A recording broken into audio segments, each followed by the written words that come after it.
Big breaking news. భారతదేశంలో ఉన్న అయోధ్య రామ మందిరాన్ని కూల్చి దాని ప్లేస్లో బాబ్రీ మసీద్ని నిర్మిస్తామని చెప్పేసి అంటున్నారు. నిజానికి మరి పాకిస్తాన్ వాళ్ళు అయితే ఈ మాటలైతే మాట్లాడడం జరిగింది. మళ్ళీ వాళ్ళు ఏ రకంగా ఏ మార్గాన వస్తారనేది ఇప్పుడు చాలా పెద్ద హైటెన్షన్గా ఉంది. మరి విమానంలో వస్తారా, లేకపోతే ట్రైన్లో వస్తారా, లేకపోతే నేవీ అంటే ఈ బోట్లలో వస్తారా, మరి ఏ మార్గాన వచ్చి ఆ మసీద్ని కడతారని చెప్పేసి భారతదేశం మొత్తం కూడా చాలా భయపడుతూ ఉందని చెప్పేసి ఒక న్యూస్ అయితే వెలుగులోకి రావడం జరిగింది. ఇది పాకిస్తాన్కి సంబంధించిన ఒక మహిళ, తన పేరు పవల్షా జైఖాన్, అసెంబ్లీలో మాట్లాడింది. సంథింగ్ మినిస్టర్ ఆమె వాళ్ళ పార్లమెంట్లో మాట్లాడింది. ఏమని మాట్లాడిందంటే, రామ మందిరాన్ని కూల్చి బాబ్రీ మసీద్ని కడతాం ఆ ప్లేస్లో అని చెప్పేసి. అంటే మసీదులు కట్టడానికి ఒక రకంగా మరి అంత డబ్బులుంటే పాకిస్తాన్లోనే కొన్ని చాలా హిందూ దేవాలయాలు ఉన్నాయి, అవి కూల్చి కట్టుకోవచ్చుగా, కట్టలేరు. ఎందుకంటే వాళ్ళ దగ్గర డబ్బులు లేవు. కానీ ఇలాంటి కోతలు మాత్రం కోస్తారు. ఒక పక్క వీళ్ళ ఆర్మీ చీఫ్ అసీం మునీరేమో వాళ్ళ ఫ్యామిలీనేమో ఎక్కడో యుఎస్ ఎక్కడికో పంపించేస్తాడు, యుద్ధం వస్తే ఏమైనా ఏమవుతుంది అని చెప్పేసి. వీళ్ళ ఆర్మీ సైనికులు, ఈ పాకిస్తాన్ ఆర్మీ సైనికులు పాపం వాళ్ళేమో ఒక పక్క బలోచిస్తాన్ వెనక నుంచి వెన్నుపోటు, ఒక పక్క మనమేమో వాళ్ళపైన ఎదురుదాడి. సో అంటే వీరెన్నిటిని తట్టుకోలేక, ఇటు వాళ్ళకి వాళ్ళ చేతుల్లో చావలేక, ఇటు మన చేతుల్లో చెక్కలేక వాళ్ళేమో రిజైన్ చేసి హ్యాపీగా ఇంటికి వెళ్ళిపోయి కుటుంబ సభ్యులతో గడుపుతున్నారు. ఏ క్షణాన ఏం జరుగుద్ది ఏంటో, ఈ బతుకున్న 4 రోజులైనా సరే కుటుంబ సభ్యులతో గడిపితే హ్యాపీ అని చెప్పేసి రిజైన్ చేసి వాళ్ళు వెళ్ళిపోతున్నారు. అలాగే మరొక పక్క ఈ అజీం మునీర్, ఈ పాకిస్తాన్ ఆర్మీ వాళ్ళు వీళ్ళందరూ కూడా ఏంటంటే రిటైర్డ్ అయిపోయిన ఆర్మీ ఆఫీసర్స్ని వెనక్కి రమ్మంటున్నారు. మళ్ళీ వాళ్ళ దగ్గర ఉన్న బలగం సరిపోవట్లా. ఒక పక్క బలోచిస్తాన్ ఇప్పుడు విడిపోదాం అంటూ ట్రై చేస్తుంది, వాళ్ళేమో వీళ్ళని వేసి పారేస్తున్నారు ఆర్మీ వాళ్ళని. సో వీళ్ళు ఇప్పుడు మనపైన యుద్ధం చేయడానికి వాళ్ళ దగ్గర ఉన్న సైన్యం సరిపోక వీళ్ళని ఏదో రకంగా చెడగొట్టాలని చెప్పేసి ఇక్కడ రామ మందిరంని కూల్చి మసీద్ని కడతామని చెప్పేసి ఉంటుంది. అంటే ఇక్కడ ఆమె తెలివితేటలు ఏంటంటే, ఆమె తెలుగుగా మాట్లాడింది అనుకుంది ఏంటంటే, భారతదేశంలో ముస్లిమ్స్ ఉన్నారు కదా, ముస్లిమ్స్కి హిందూస్కి గొడవ అయితే ఇక్కడ అల్లర్లు అయితే లా అండ్ ఆర్డర్ ఇష్యూస్ వస్తాయని చెప్పేసి ఆమె ఒక తెలివిగా మాట్లాడడానికి ప్రయత్నించింది. సరే ఈమె మాట్లాడింది అనుకుందాం.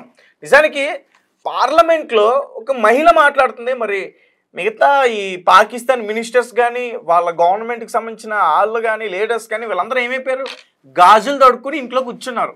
వాళ్ళకి మాట్లాడడానికి ధైర్యం లేదు. వాళ్ళకి ఆల్రెడీ అర్థమైపోయింది, యుద్ధం వస్తుంది, యుద్ధం వస్తే మనం ఓడిపోవడం ఖాయం. గతంలోనే 96,000 మంది సైనికులతో లొంగిపోయారు భారతదేశానికి. చరిత్ర గురించి 1965, 1999 ఆ వారు ఈ వారు అని చెప్తున్నారు. 96,000 సైనికులతోటి కాశ్మీర్లోకి వచ్చేస్తుంటే మన సైనికులు, మన ఆర్మీ వాళ్ళకి లొంగిపోయారు. ఎక్కడ చంపేస్తారని భయంతో 96,000 మంది. ఎవరికైనా ఒకసారి ఇది అర్థం కాకపోతే ఒకసారి గూగుల్ చేసి చూడండి, దానికి సంబంధించిన మొత్తం వివరాలన్నీ కూడా వస్తాయి.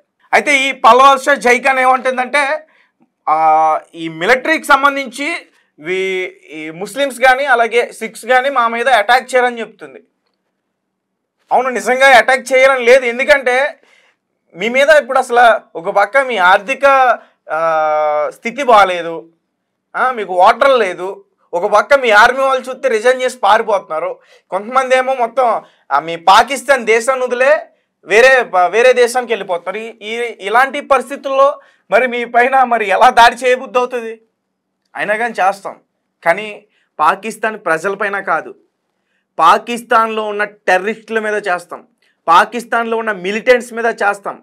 పాకిస్తాన్లో ఉన్న ఆర్మీ ఎవరైతే టెర్రరిస్టులకి ఈ మిలిటెంట్స్కి సపోర్ట్ చేస్తుందో వాళ్ళపైన అటాక్స్ చేస్తాం.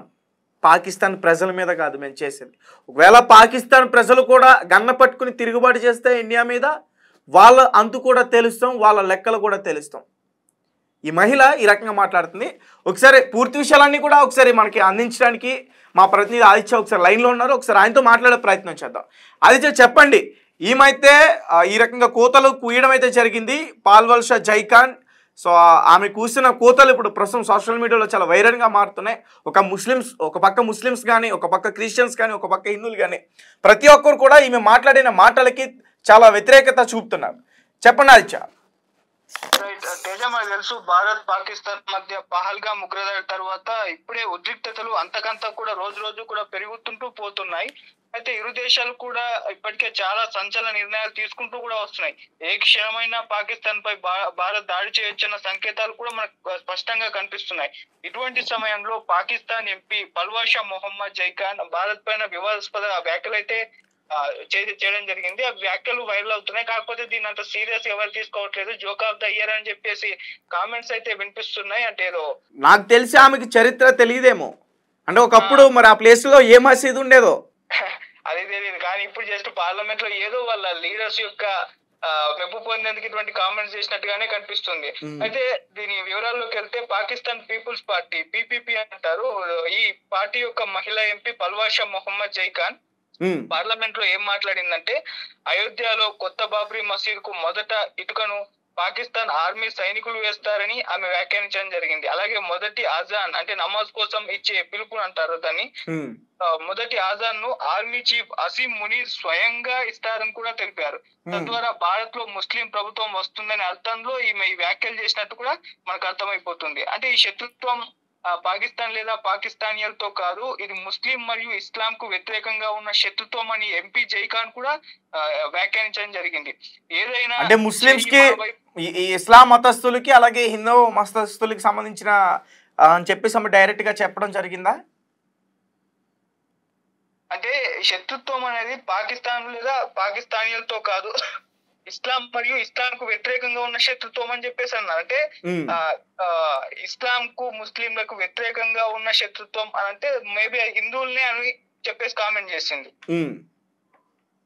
పాకిస్తాన్ కు శత్రువులు చాలా మంది ఉన్నారు, కానీ పాకిస్తాన్ శత్రువులతో కాదు, ముస్లిం కి వ్యతిరేకంగా ఉన్న వాళ్ళని. అసలు బలోచిస్తాన్ ముస్లింస్ ఇస్లాం ని నమ్ముకున్న వాళ్ళే, బలూచిస్తాన్ లో ఉన్న వాళ్ళే పాకిస్తాన్ కి భద్ర శత్రువులుగా మారాలి. ఒక పక్క వాళ్ళ దేశం పక్కన ఉన్న ఆఫ్ఘనిస్తాన్ వాళ్ళే పాకిస్తాన్ కి సపోర్ట్ చేయరు, మనకి సపోర్ట్ చేస్తారు వాళ్ళు. అట్లాంటిది ఈమె ఈ రకంగా మాట్లాడుతుందా? సో ఖచ్చితంగా ఈమె రెచ్చగొట్టడానికి మాట్లాడుతుంది. ఇక్కడున్న వాళ్ళ ఎజెండా ఏంటంటే, ఇప్పుడు ఖచ్చితంగా యుద్ధం వస్తే ఖచ్చితంగా భారతదేశం వైపే విన్నింగ్ పర్సెంట్ 100% ఉంది. సో భయపడి ఏదో రకంగా ఏదో ఒకటి చేయాలని చెప్పేసి వాళ్ళు ఈ రకంగా మాట్లాడుతున్నారు. సో నిజంగా వాళ్ళకి పాకిస్తాన్ వాళ్ళకు వాళ్ళ దేశ స్ఫూర్తి కూడా వాళ్ళకి లేదు సరిగ్గా. అలాగే ఇంకొన్ని కామెంట్స్ కూడా చేసింది ఆమె. ఏదైనా చెయ్యి మన వైపుకు వస్తే వారి శక్తికి చిహ్నంగా ఉన్న ఢిల్లీ ఎర్రకోట దాని గోడలు ఎన్నడూ చూడని రక్తపాతాన్ని చూస్తుందన్నారు. దాని ప్రకారాలు వచ్చే కొన్ని శతాబ్దాలుగా దానికి సాక్ష్యంగా ఉంటాయన్నారు. పాకిస్తానీలు బలహీనలు కాదని, తాము గాజులు కూడా తొడుక్కోలేదని కూడా ఆమె తెలిపారు. పార్లమెంట్ కి ప్రిపేర్ అయ్యి వచ్చినట్టుంది మొత్తం కూడా. ఈ కవిత్వాలన్నీ కూడా రాసుకుని పార్లమెంట్ కి ప్రిపేర్ అయ్యి వచ్చి ఆ పాకిస్తానీ ప్రజల ముందు మెప్పొందడానికి, నేను ఒక మంచి ఎంపీని, నేను ఒక దాన్ని ఏమంటారు, నేను ఒక మంచి నాయకురాల్ని, నేను పోరాడతాను, ఒక పోరాడే యువతిని, మహిళను అని చెప్పుకోవడానికి ఒక మంచి కవిత్వాన్ని పార్లమెంట్కి రాసి తీసుకొచ్చిందేమో ఆమె, నాకు తెలిసి.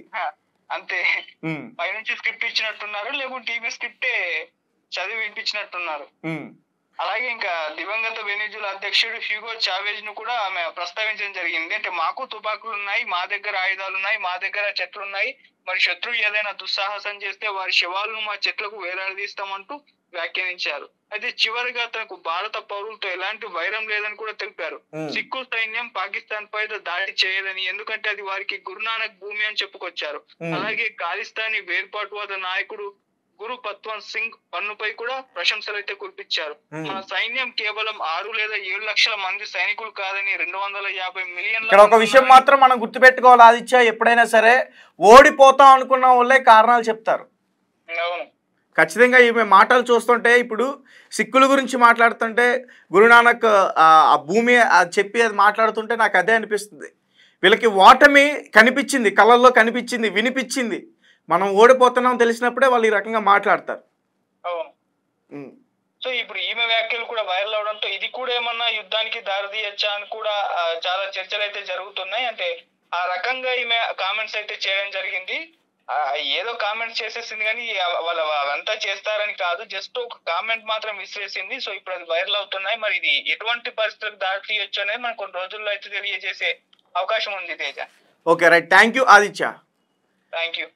మై అయితే ఈమె మొదటి ఇటుక అంట మసీదు కట్టడానికి మొదటి ఇటుక ఆసిఫ్ మునీర్ ఇస్తాడంట, ఆర్మీ చీఫ్. అలాగే మొదటి నమాజ్ వాళ్ళ ఆర్మీ సైనికులు చేస్తారంట. మరి వీళ్ళు ఏ రకంగా లోపలికి వస్తారో నాకు అర్థం కావట్లా. ఒక పక్క ఏరోప్లేన్స్ కూడా మనం ఆపేసాం. May 23 వరకు కూడా వాళ్ళకి ఇక్కడ ఎగిరే పరిస్థితి లేదు. ఇక్కడ అయితే ఎగిరిందా మన జామర్లు ఉన్నాయి, బుల్లెట్స్ వెళ్తాయి, గాల్లోనే వాళ్ళ పోతారు, మొత్తం పోతారు. అలాగే మొత్తం పాకిస్తాన్కి భారత్కి సంబంధించి అన్ని బంద్ అయినాయి అబ్బా, నీటితో సహా శ్వాసతో సహా. మన శ్వాస తీసుకోవడానికి కూడా వాళ్ళు భయపడుతున్నారు. అటువంటిది ఈరోజు ఈ కూతల. ఒక పక్క వాళ్ళ ఆర్మీ చీఫ్ వాళ్ళు మన ఆర్మీ వాళ్ళతో కూర్చుని మాట్లాడడానికి ట్రై చేస్తున్నారు, మనతో సంప్రదింపులు కూర్చుని మాట్లాడడానికి వాళ్ళ ప్రయత్నాలు చేస్తుంటే అక్కడ పొలిటీషియన్స్ మాత్రం వాళ్ళ ప్రజల ముందు వాళ్ళ మెప్పు పొందడానికి పిచ్చి కూతలన్నీ కూడా కోస్తున్నారు. అది కూడా మీ పాకిస్తాన్లో లేరా హిందువులు? పాకిస్తాన్లో లేవా హిందూ టెంపుల్స్? శివాలయం లేదా? ఆంజనేయ స్వామి టెంపుల్ లేదా? దాదాపు పాకిస్తాన్లో 55 లక్షల మంది హిందువులు ఉన్నారు. వాళ్ళందరూ అక్కడే ఉంటున్నారుగా. అయినా కానీ భారతదేశంలో ఉన్న రామ మందిరాన్ని కూల్చేసి బాబ్రీ మసీద్ని కడతాము అంటుందంటే ఈమె ఎవరిని రెచ్చగొడుతున్నట్టు? హిందువుల్ని రెచ్చగొడుతున్నట్టు కాదు, ముస్లిమ్స్ని రెచ్చగొడుతున్నట్టు, కావాలని కదుపుతున్నట్టు. కవిత్వాలు రాసి రెడ్ ఫోర్ట్ మొత్తం మీద ఎరుపు రంగు పూసుకుంటుందంట. మన సినిమాలో అది సలార్లో డైలాగ్ అది. మరి సలార్ సినిమా హిందీ వెర్షన్లో ఆమె చూసిందేమో, లేదా అరబిక్ వెర్షన్లో చూసిందేమో.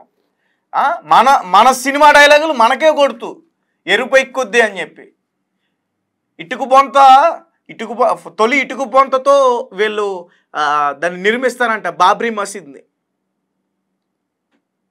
ఒక పక్క వాళ్ళ దేశ ప్రజలే భయపడి వేరే దేశానికి పారిపోతున్నారు. వాళ్ళ పాకిస్తాన్కి సంబంధించిన వాళ్ళ ట్రావెలర్స్ ఉంటారు, యూట్యూబర్స్, వాళ్ళ వీడియోలు చూడండి. వాళ్ళందరూ పారిపోతున్నారు, వేరే దేశాలకు వెళ్ళి తలదాచుకుంటున్నారు. ఎక్కడ బలూచిస్తాన్లో వచ్చి ఎక్కడ చంపేస్తారని. అసలు వాళ్ళ బలూచిస్తాన్ ఇంకా విడిపోలేదా? పాకిస్తాన్లో ఉంది. పాకిస్తానే బలూచిస్తాన్ ఫైట్ చేస్తుంది, కరెక్టే. అదంతా కూడా ఇప్పుడు మనం మాట్లాడుకోవాలంటే పాకిస్తానే. వాళ్ళ దేశ ప్రజలే వాళ్ళపైన తిరుగుబాటు చేస్తున్నారు. రీసెంట్గా ఏం జరిగింది? వాళ్ళ ఆర్మీ వాళ్ళపైన పోలీసు వారు ఏం చేశారు? ముందెళ్ళి అక్కడికి వెళ్ళి పనిచేయండి రా బాబు, అక్కడికి వెళ్ళి చూడండి, వాళ్ళు మన మీదకి యుద్ధానికి వస్తున్నారు, ఏ టైంలో ఏ దాడి చేస్తారో తెలియదు, ఏ అనుభవం వేస్తారో తెలియదు అని చెప్పేసి అక్కడ వాళ్ళకి ఫైట్. అసలు వాళ్ళకే పడట్లా. అక్కడ ప్రజెంట్ సిచ్యువేషన్ ఎంత దారుణంగా ఉందో తెలుసా? ఆర్థిక పరిస్థితి వాళ్ళది. అన్ని దేశాలకు అప్పులు పాలైపోయారు. వాళ్ళకి చివరగా చెప్పాలంటే చావు తప్ప వేరే దిక్కు లేదు. అలాంటి సిచ్యువేషన్లో ఉన్నారు పాకిస్తాన్ వాళ్ళు. అందుకే కడుపుమంట ఇండియా అంటే. స్వాతంత్రం వచ్చినప్పుడు ఇండియాకి అన్నీ వచ్చా, మాకేం రాలేదని చెప్పేసి ఇండియా సాధించుకుంది, పోరాడి సాధించుకుంది. పాకిస్తాన్ మనతో పాటు పోరాడి తర్వాత మాకు సెపరేట్గా కావాలని చెప్పేసి వెళ్ళిపోయింది. కాబట్టి ఆ కడుపు మంటతో ఏదో రకంగా వీళ్ళని దెబ్బతీయాలి అని చెప్పేసి చాలా ప్రయత్నాలు అయితే చేస్తున్నారు. సో ఇప్పుడు ఆమె మాట్లాడిన మాటలు ఖచ్చితంగా వాటికి సమాధానం మన ఆర్మీ, మన సైన్యం చెప్పే తీరుతుంది. నిజానికి అదే జరిగితే మాత్రం ఇప్పుడు అది జరిగే పని కాదు. ఆమె ఇప్పుడు చెప్తుంది కదా, మొదటి ఇటుక బాబ్రీ మసీద్కి ఆసిఫ్ మునీర్ ఇస్తారని చెప్పేసి. అడిగైతే పెడతాడు. అడు కాళ్ళు చేతులు తల నరికి కాకులకి వేయకపోతే మేము నిజంగా భారతీయులమే కదా, ఇది గుర్తుపెట్టుకోండి. ఎందుకంటే ఈరోజు మా 27 మంది ప్రజల్ని, మా భారత పౌరుల్ని మీరు అన్యాయంగా చంపేసి, దొంగచాటుగా వచ్చి చంపేసిన ఈరోజు మాకన్నీ తెలిసిన మేము సమయస్ఫూర్తితో పోరాడుతున్నాం. నిజాయితీగా పోరాడుతున్నాం. మీలాగా దొంగల్లాగా చొరబడి వెనక నుంచి వచ్చి మిమ్మల్ని పొడవట్లా. సో ఖచ్చితంగా వారికి సరైన సమాధానం చెప్పే రోజు దగ్గరలో ఉంది. రోజు కాదు, కొన్ని గంటల వ్యవధిలోనే జరగవచ్చు. ఏ టైంలో ఏం జరుగుతుందో తెలియదు. వాళ్ళ పరిస్థితి అది. వాళ్ళ రాజకీయాలు చేయడానికి డబ్బులు లేవు, వాళ్ళ మసీదులు కట్టుకోవడానికి అక్కడ డబ్బులు లేవు, వాళ్ళ ప్రేయర్ చేసుకోవడానికి వాళ్ళకి డబ్బులు లేవు. అలాంటిది భారతదేశానికి వచ్చి మసీదు కడతారంట. ఈమె పేరు మళ్ళీ చెప్తున్నా, పాల్వల్షా జైఖాన్. ఈమె మినిస్టర్ అంట, పీపుల్స్ పార్టీ అంట, పాకిస్తాన్ పీపుల్స్ పార్టీ ఆ మినిస్టర్ అంట.